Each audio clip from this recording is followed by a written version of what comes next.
they hear it. They'll hear this podcast. You hear it, but some people will still make an excuse not to do it. And why is that? Because disease is a great motivator. And when people are sick, they're trained to listen to doctors. And when the doctors don't work, then they're forced to do something. You have But to. when you're not sick, there's no motivation factor. I mean, yes, we want to lose weight. We want to have more energy. But if we're not sick, why do we really need to change? I mean, if I didn't get sick from eating bad food, I'd eat bad food, though it's a motivating factor. So hopefully people are wise. But people say something that I don't think it's very wise. They say, well, you had to change because you were sick. When I get sick, I'll change. I'm saying, well, if you change now, you'll never get sick. Right. It's interesting, right? They even are saying, oh, I'm not going to change until I have enough pain, you know. Pain is a catalyst for change, you know. And but we don't have to wait until that moment. Our potential, it's exponential. Hey, what's up, everybody? Welcome to another podcast of Abundant Souls. I'm here with my good friend and fruit grower, Paul Nison. Thanks for coming, Paul. Oh, it's great to be here, man. Definitely. We've been meaning to do this. And so tell us, Paul, you grow all these fruits. How did you get into this? Well, when I was growing up in New York, there's nowhere to grow in New York, fruit trees or anything like that. I grew up in an apartment in New York. I didn't even have a house. And I wasn't growing anything, and I was eating a standard American diet. But when I was 19 years old, I got diagnosed with ulcerative colitis or Crohn's disease. It's inflammation of the colon. And the doctors didn't make any connection between my diet and my health. But after doing everything the doctors were telling me to do, I wasn't getting better. So then somebody told me my diet can get me better. So I asked my doctor, and she said, no, that's not true. But since everything she told me wasn't working, I ended up switching to a vegan diet. And I got somewhat better, but not completely. And then I found a place called Hippocrates Health Institute in West Palm Beach. So I came from New York to West Palm Beach, and I went to this place. And there they promoted just raw food, fruits and vegetables. And I went there for 3 weeks, and I literally got better from my disease. And I went back to New York, and I found some groups that were promoting something called a raw food diet, which is just eating fruits and vegetables and nuts and seeds. That was almost 30 years ago. And when you were 19? Yes. So since then, I traveled the world trying to just find fruits and vegetables that were so-called exotic. And I went all over to Southeast Asia, and I found all these amazing fruits and vegetables, and I said, I'd love to one day grow these. And then I came back to South Florida, and I ended up realizing I can grow these here. So first I got a townhouse, and I grew a few trees. And then I got a bigger yard, and I started growing everything I can grow. And then I just started documenting everything and traveling and learning. So I don't have to travel over the world now. I can get most of the things in my own yard. It's pretty cool. Amazing. Paul, yeah, so tell us, are you you still just eat raw fruits and veggies? Yep, and some nuts, but mostly fruits and vegetables, 100% raw vegan diet for almost 30 years. And you don't have any gut problems as much? Or? I have no health problems, and now what I do is I help people when they have cancer and other diseases, and doctors say, well, you know, you're going to die, you got to go in hospice or something. I say, no, change your diet, change your lifestyle. It's more than just diet, but the quality of your food is everything. But if you're going to eat supermarket food, I mean, it's still better. Produce from there is still better, but when you can grow it yourself, it's the best. And knowing where your food comes from is so important. So growing your gardens and your trees, it's so important to know where your food's coming from and know what you're putting in your body. It's important, man. And it's the best. Like you said, like we are like kids out there with our fruit trees, man, right? It's so fun. It's great. And see, a lot of people do this for other reasons, but my motivation is because this is my food. So I do have a limited space, even though I have a decent sized yard, it's still limited. And so I want to grow things that are going to fill me up, not just fun foods. Yeah. And there's a lot of fun foods out there. That's great. I go to some yards, I interview people because on my Fruitful Tree channels, I try to find as many people as possible growing in all different situations. Some people have nurseries, farms, and little yards like me just trying to make it.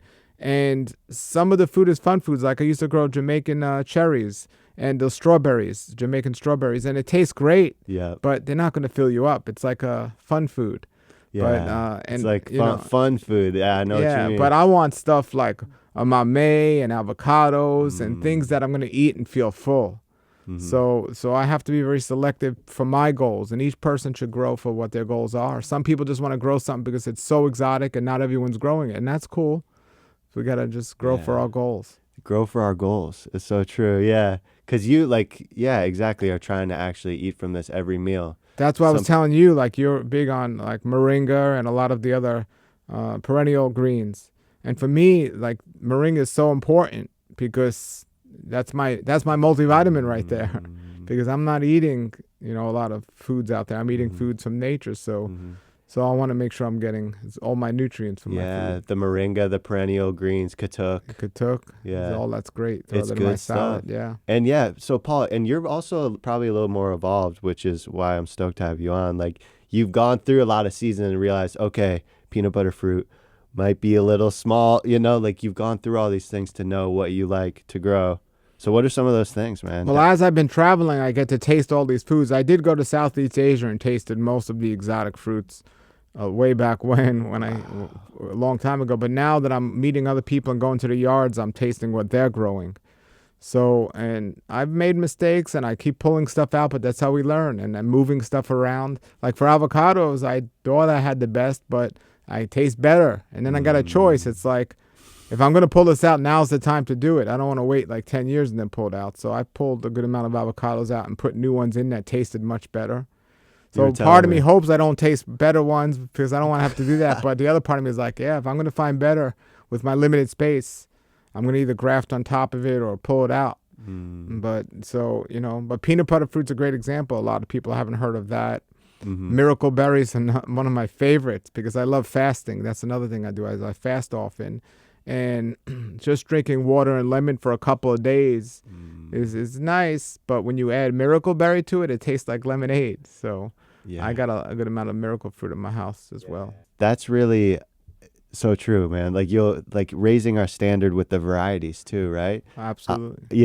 They call it fruit snob, right? Which is, it's real. Like I was always like, yeah, no, I love the fruits, but you have a bad jackfruit or a bad sapodilla, and the highs, the good ones you've had. It's hard to go back to so. Oh yeah, I mean, sometimes I can't even eat it. If it's not it's good. True, man. I won't eat a watery avocado, or even if I get my hands on a durian, a frozen durian, if it's not the quality I'm used to, I'm not going to enjoy it. Yeah, man. Yeah. So you have how big is your space, Paul? So my yard, what I work with my neighbors is I plant on their yards, and in exchange I take care of their yards. But my main space is a 1/4 acre, and then I have another space that's a 1/2 acre. So 2 yards. Just down the way. Yeah. Yeah. So that's where I do, that. and that's mango land because I don't have any water there. So I plant the mangoes there. Gotcha. And then I have my yard, which has white zapotes, mamey, and a bunch of some mangoes, avocados, and soursop, Rilinia. Yeah, things you got like that. Rilinia. Yeah, so all the ones with that need sprinklers, mamey, more tropical stuff is in your yard. Main yard, yeah. And then mangoes because you don't have irrigation in the other yard. Right. I like that. How is it going over there? Are they growing in? Everything's going great. I bet. Yeah. This mango season's going to be good. This mango season's looking to be great. Last year wasn't as good, but right. This one's going to be great.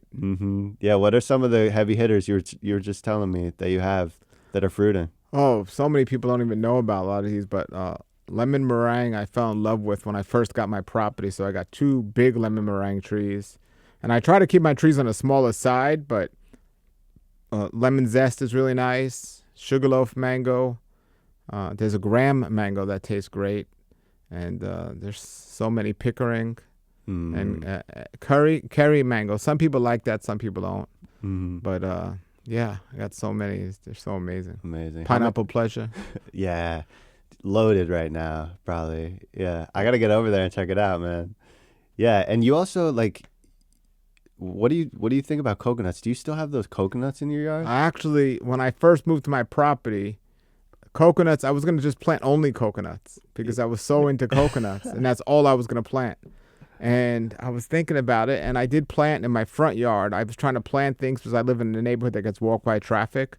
So I was trying to plant things where people couldn't easily get. And coconuts, you got to climb or pull them down somehow when they grow.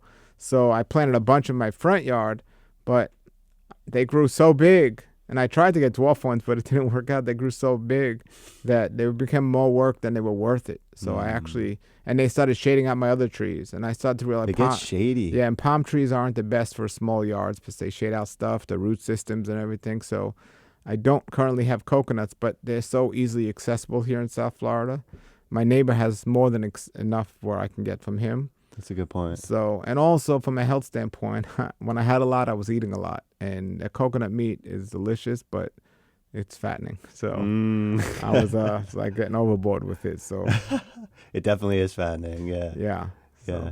It's interesting because it seems like you healed yourself, like the ulcerative colitis with raw foods. And it's just on my mind because literally last night, there was this girl who came over with my friend Jared, and they're trying a carnivore diet. And they're saying it's totally healing them. They're totally feeling good. What do you think about that? Do you think it's like body types or like it works for different people or what? Or do you think raw food? Well, that's a great question. For me, it's not, I didn't heal myself. We have a creator and our creator healed me. And I go back to his word in the Bible in Genesis 1:29. It says the food for man is fruits and vegetables, nuts and seeds. Now, after man sinned, he gave man permission to eat animal meat. Because there was no more food after the flood until that came back. But, I want to do the best I can do for my body and not settle for plan B of our creator. So I settle for plan A. So, people are going to have success on any diet in this world because all diets have one thing in common. They're leaving something bad out or something out. So they're all going to have some success. But from my experience, and especially since I'm healed from my condition, fruits and vegetables are best for me. And I tell everyone, do what works best for you. I love that. Yeah. But it's interesting, Paul, because Paul, I don't know if we can get into it if you want. Paul is very spiritual, and anyways, you believe a lot of what happened in the Bible was real, right? Well, everyone's has their belief systems of their ideas and everything, but I know what's in the Bible is real because it's an archaeological record, and they found all all the places that are mentioned there.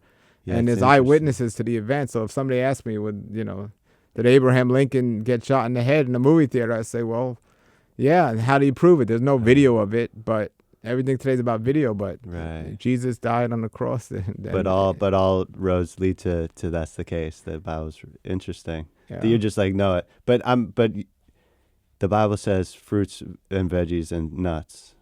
Like, yeah. That's the food for man. It says the green's the medicine, the food is the medicine. It talks about all that. And it talks about the consequences of sin and disease and the connection to it. And it even says when the Israelites were in captivity in Babylon, in Jeremiah, the book, it says, because the food was going to be wasted, there was going to be no more food, it says, grow gardens and eat the food in it. That's what it literally says in the scripture. Yeah, interesting. Yeah, see, guys, I'm super open, so it's like I'm always interested in what works. But you're saying that the Creator healed you. It's interesting. He created me, he healed me, and I'm just listening to him. Now, if I go to McDonald's, I'm not gonna follow his plan, and I'm gonna get sick because it says, "Know the plans I have for you; they're for good and not disaster, to give you a future and give you a hope." Somebody's sitting with stage 4 cancer in a hospital on hospice, eating that food that they're giving them in a hospital, which isn't even really food, but it comes in a box, bag, container, or can. There's no hope for them. Mm-hmm. But, somebody would come to me and say, what should I do? Is stop eating that garbage and start eating fresh fruits and vegetables, grow them if you can, even better. And your body was designed to heal itself. Mm-hmm. Totally. Yeah, the grocery store is a trip, right? I was just talking about this with a friend. You go into a grocery store, most of this stuff is not edible. It's not good for our bodies. It's not. Even the fruits and vegetables are picked unripe and they're not properly, they're sprayed with drugs and chemicals. Yeah, even the fruits and vegetables. Yeah. The funny thing is people say, oh, you can't survive on just fruits and vegetables. You'll never survive long term. I've been doing this almost 30 years. I have a friend doing it almost 70 years. Wow. So tell us, Paul, it's so cool, man. Paul's humble and he won't bring it up right away. Although check out his YouTube, Fruitful Trees. Really good stuff, man. You wrote like books on this stuff, like on like how to heal yourself, right? Yeah, I wrote several books on how to heal, and also people don't realize this is not just what we eat, but it's when we eat. Eating during the daytime hours and not eating at nighttime, because you could learn this by growing foods. Like all nature has different seasons and different ways of of growing, and we're supposed to eat. We're not nocturnal animals, so we're supposed to eat during the daylight hours, not late at night. Yeah. The food doesn't digest the same. That's when cleansing takes place, when the moon's out. Interesting. So Yeah. I have some books on all of this, and yeah. People that follow it get better and healed. People that aren't sick, they prevent from getting disease. Wow. Yeah. Yeah. I mean, I've heard juicing and all this stuff does wonders. Joseph was on from Gratitude Garden. Yeah. He's wonderful, and I had a great interview with him, and he's a great example of this. Mm-hmm. Cancer, switched to raw foods, got healed. It works. Yeah, man. I remember reading your books and being like, it's just really interesting. The colors in the foods, it's really, we're missing a lot of those good stuff when we're not growing our own food and eating in the daylight hours, all those things you're saying. People can hear it. They hear it. They'll hear this podcast. You hear it, but some people will still make an excuse not to do it.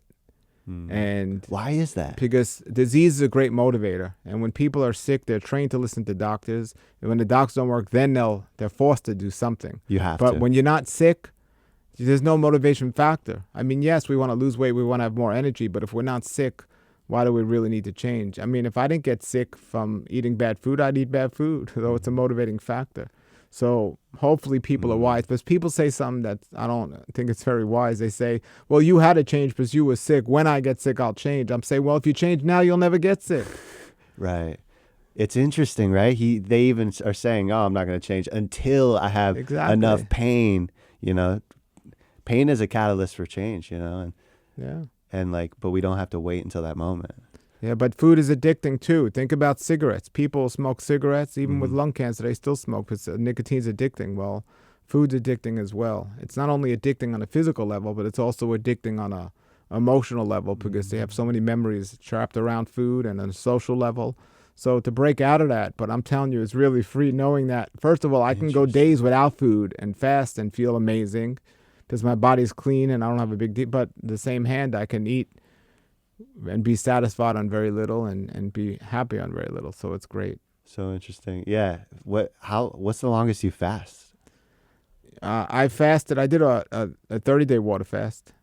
So that's a long-term fast. Just lemon water and... No, just plain water, not even lemon juice. No miracle fruit. Nothing. Lemon. Nothing. Wow. So what's that done for you, man? Well, I've been fasting shorter times prior to that, so I was ready for it, and it was a spiritual event, it was a physical event. It was pretty amazing. It was pretty amazing. Wow. Did you felt light and like all those things? If anyone goes on YouTube and looks at 30-day water fast or 40-day water fast and see the testimonials from people, but not everyone's prepared to do that. That's right. Like I said, you got to have a reason, and I tell everyone, I do think it should be supervised. If anyone's thinking of doing it, they should have somebody with experience guiding them. But I tell everyone, if you're listening to this right now and you don't agree with what I'm saying, do what works best for you. But if it's not working and you keep trying to do the same thing that's not working and expect a different result, that's the definition of insanity. Yeah, it's interesting, man. Is that what, how you, Yom Kippur, we fast on Yom Kippur, is that part of it? It's a spiritual thing? Well, fasting, there are different reasons people fast. Some are physical and some are spiritual. So some people might go on a fast from spiritual reasons and not even care about preparing for the fast and how they break the fast. They're just doing it for spiritual reasons. And it's interesting that they're able to do it no problem. Wow. Physical people, some people want to lose weight. They want to heal from a disease or something else. But the Bible, the only day we're commanded to fast for a whole day is on Yom Kippur because that's the day of repentance. And it's a day of just focusing only on our Creator and not focusing on food or anything. And so I try to fast often. You think about it, we all fast every night. When we go to sleep, we wake up. That's why they call it break fast. Right. That's breakfast. So everyone's fasting every night. And now there's something called intermittent fasting. So the longer we go throughout the night without eating, the better off it is because it gives our body a rest and chance to digest and heal during the nighttime hours.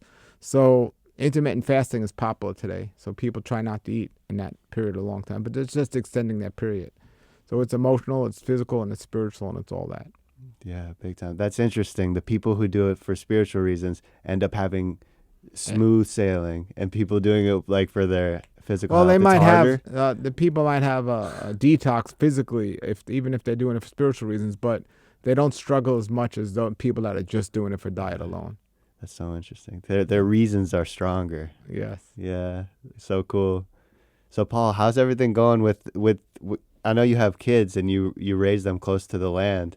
How is it having a food forest and raising kids? Well, one of the great things about growing fruits and vegetables and learning about it and writing about it and traveling about it is I could teach other people how to do it, and they could learn, and also why to do it. That's why I'm here today, so the people why to do it. I have children, and children today, many of them are doing things the world ways, and I've taught my children the reasons to eat healthy, the reasons to grow food, and I believe that when children get a certain age, they got to make their own choice about what they want to put in their bodies and their minds. And as parents, we just got to give them the information. And what they decide to do with it once they reach a certain age, that's their choice. So there are a lot of, or not a lot of, but there are younger people out there who do appreciate the advice I give them about eating healthy and so on. And my children, like most children, are only interested in taste. They can care less about where it's coming from or how it's made or how it grows. They're just interested in taste. Of course. And unfortunately, their friends and them, they eat things that I wouldn't eat or consider healthy. So most people go through that stage. And like I said, unfortunately, people got to get sick until they wake up. So hopefully they wake up sooner. But there are some people that, like young people that contact me and kids that contact me and say, oh, I'm eating raw food because I saw your videos, and it's really cool. Yeah, so cool, man. Yeah, you've been doing this a long time, man. Yeah, I went from working on Wall Street and stopped all that, wrote my books. Wow. And stuff. And raw Massive change. Raw foods isn't just fruits and vegetables, just like I'm eating a pear or an apple. Raw foods can be like a raw food chef. I had a raw food restaurant where you're making these amazing raw food meals that you wouldn't even believe they're raw. They take like raw food lasagna and raw food things. I have another YouTube channel called Raw Life Health Show, and I interview people who have gotten over disease, but also showing people how to make these different types of foods. Cool, so they can find the recipes. Yep. Right on. Yeah, man. So Paul, who should I have on? You've interviewed so many people. Who should I have on, man? The best way is to check out the YouTube videos and see the places I've went to, because they're all local here to South Florida, most of them. Good idea. And check them out. And I know you've already had Mike on, who's amazing. And you check them out, and yeah, all of them, because they have amazing gardens and yards, and some of them have small yards, and they're growing amazing foods. So man, check them out. I will, for sure, man. You've probably learned a lot, like going to all these places and just seeing the different contexts, right? I've learned, and I'm not keeping it for myself. I put it all out there. I was just at a yard 2 days ago. I just uploaded a video today. This guy's been growing for 20 years, and he has some pretty cool stuff in a small space, and just learning what to do and how to do it. Cool. And, you've been part of that process. I mean, you've come and given me some advice. Sometimes you say something about my garden and stuff, and you might just say it real quick, but I'm like thinking about that. Thanks, and as soon as you leave, I'm starting to do it and change up and applying that stuff. And Paul's great. Yeah, dude, I love your focus on your garden and it's so great. A lot of people hit me up and like want me to help take care of it for them, right? And make it easy. But Paul is amazing. He does it all himself.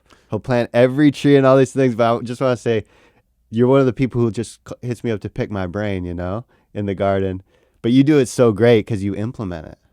Yeah. You know what I mean? Yeah. Well, it's like, for example, my drain field, I can't plant a tree in my drain field, or I shouldn't.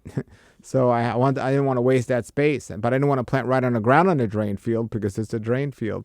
So I put garden beds over the drain field.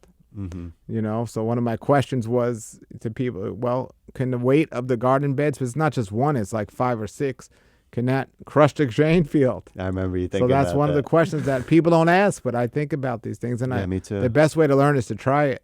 So I tried it, and so far it's good. But to be honest, I don't really use my drain field because I don't use my toilet bowl in the house.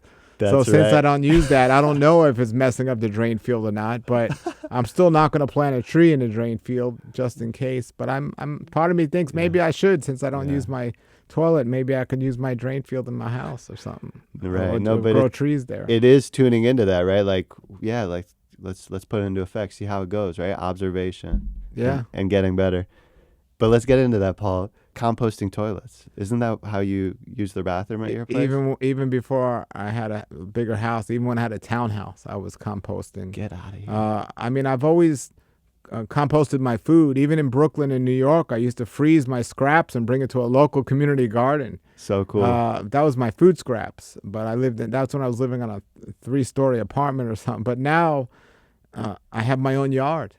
And there's a great book called the Humanure Handbook.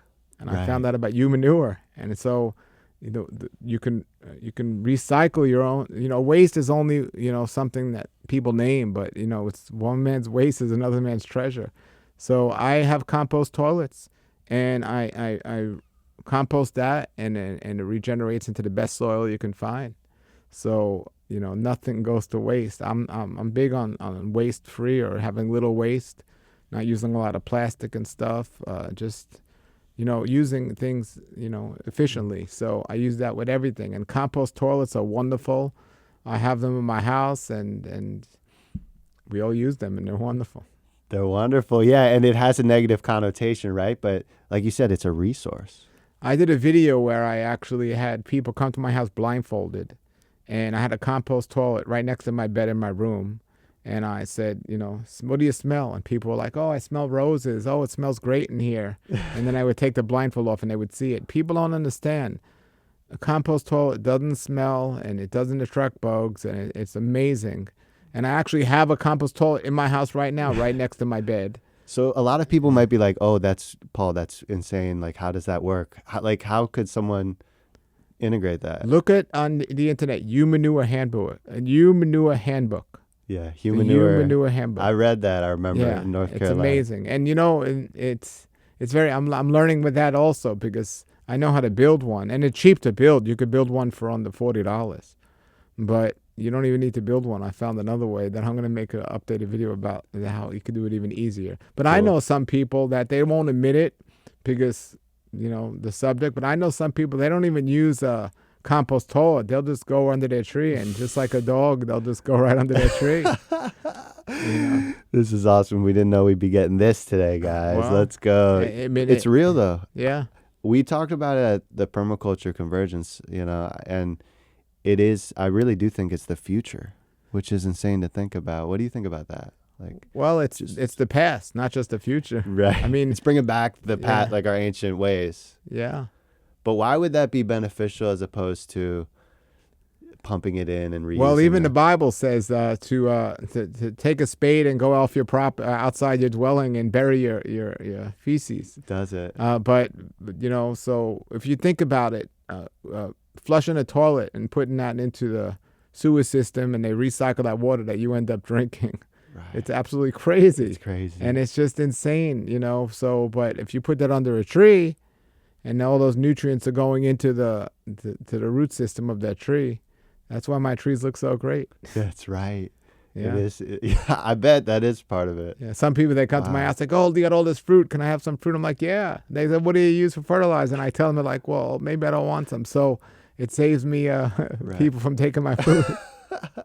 But you don't think that's an issue by the time, you don't think bioaccumulation or anything? If I use it in my garden, I have to recycle it for over a year to get it broken down enough and all the pathogens to be destroyed. Yeah. But under a tree, it's fine. Yeah. There's more chemicals and toxins in the average fertilizer they use. And they actually use sewer sludge in most of the chemical fertilizers anyway. That's right. At least I know not only where my food's coming from, but what it's feeding from.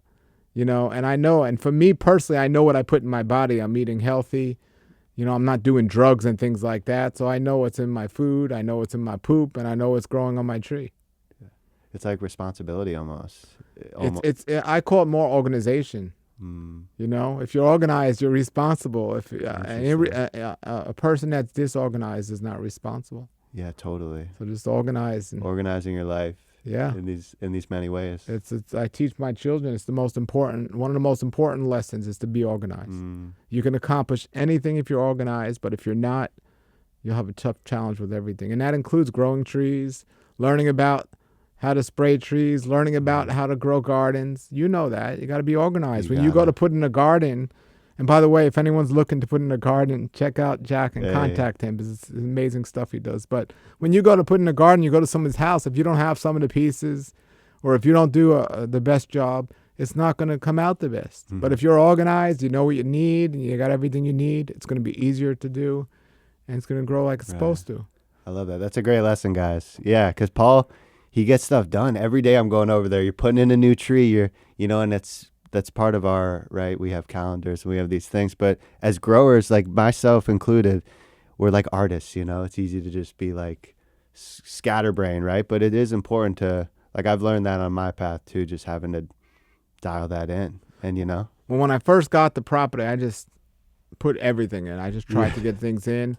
But now I realize that, I'm removing things and moving things around. And I wish I know now what I knew then. And that's why when I see some people and I see what they're planting and how they're planting, I'm like, man, I hope this guy listens. And sometimes they do and sometimes they don't. Yeah. You've been there before. I know what you mean. I mean, I'm all baked into a high intensity growing and not growing, the right distances and stuff. And when I see somebody growing like a long-in tree and a lychee tree, like 2 feet from each other, I'm like, what are you wasting your time for? We need to move that now. Yeah. And sometimes, in nature, this is the way it is. And I'm like.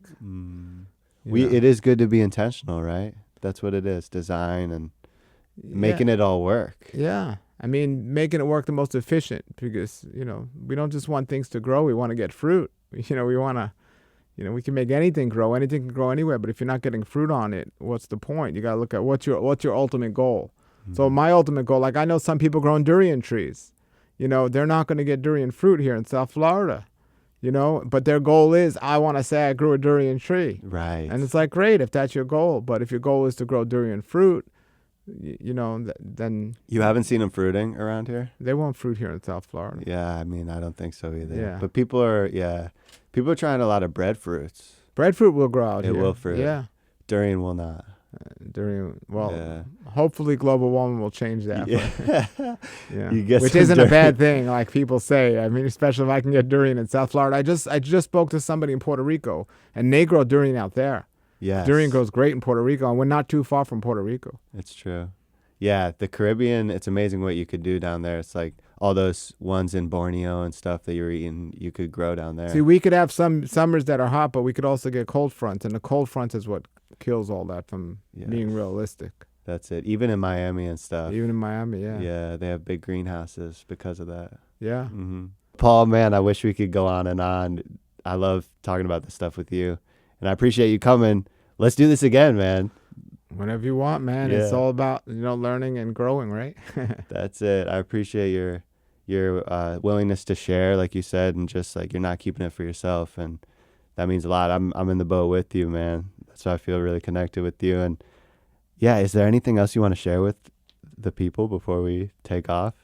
Or yeah, I mean, it says wise counsel is a good thing, but just don't take good advice. But when people say you can't do something, question that. Why not? And for me, ultimately, my ultimate advice is I take everything to the Word, to the Bible, and I see what my Creator says. And even if I'm praying and I hear something, it's like, well, let me confirm that in Scripture. And if the Bible says I can do it, and it says you can do all through Christ who strengthens you. So, as long as I can do that, know the plans I have for you there for good and not disaster, to give us a future and a hope. And I get up with joy every day knowing that. And I go in my garden every single morning. I get my bare feet on the grass. I look around, see my trees, and I'm like, all right. Paul Nison, everybody. Thank you. Thank you, man. Thanks for having me. Keep up the great work, brother.